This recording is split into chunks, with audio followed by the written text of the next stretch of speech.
Chetan Narula reporting for Cricket World, and my current pit stop is Pune, the MCA Stadium. Picturesque ground surrounded by hills. The sun is out after a lot of rain in Pune, but the temperatures are quite cool. Very different from Visakhapatnam.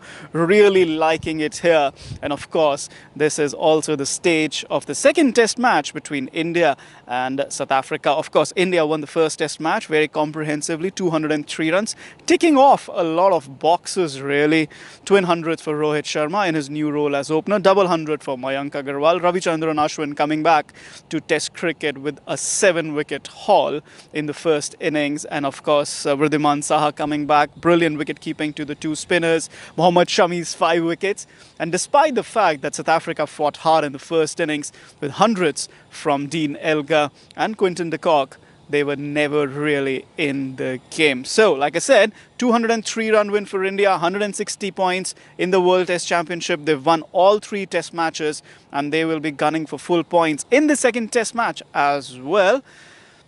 What are the salient pointers leading into this second Test match? First up, the pitch. Well, from what I heard, it's been raining in and around Pune for the last 10 days or so. So it really depends how much time the groundsmen have had to prepare the pitch. Remember, the last time there was a test match in Pune, that was in 2017, India versus Australia. The match ended in 2.5 days, and somebody like me covering that test match had 2.5 days off.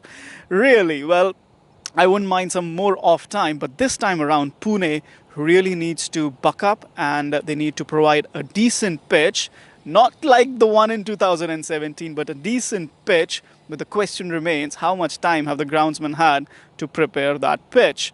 The first pointer for India, of course, here is the first thought for India, from India's point of view, of course, is that don't really need to make any changes to that playing 11. Like I mentioned at the top, they've ticked up a lot of boxes. Their playing 11 is clicking. It's a well-rounded side. 2 spinners, 2 pacers. Rohit bowled his arm over, and Hanuma Vihari pitched in with a few overs as well when the ball was soft. So ample rest going around for the main bowlers. In India, that's a key concern, because a typical Indian wicket now, it doesn't offer you quick turn. It doesn't offer you great bounce.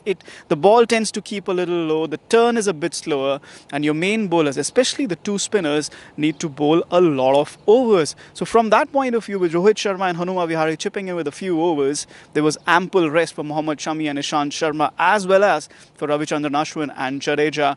But most of all, with a 500-run cushion, the batting lineup really clicked. So India don't really need to make any changes to that playing 11 in a bid to win this second test match in Pune. Perhaps if the conditions change on the morning of the game, that is Thursday ahead of the toss, they might be tempted to bring in a pacer, maybe leave out Hanuma Vihari with Ashwin and Jadeja doing the all-rounders job. But again, it's really, really tough to see that happening.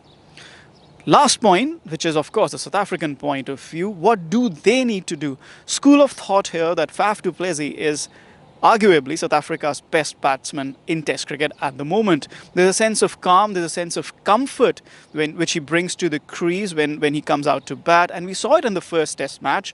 He got that partnership going with Dean Elgar after they were reduced to 39 for 4, and then of course there was also the factor that it gave the momentum to South Africa's innings, and Dean Elgar and Quinton de Kock were able to push that momentum forward and get counter-attacking hundreds. For 2 sessions, Indian bowlers could not dominate the South African batting lineup. So that was one of the key moments of that first Test match, and it leads to the question if Faf du Plessis should be batting higher up, maybe at number 4, perhaps even at number 3.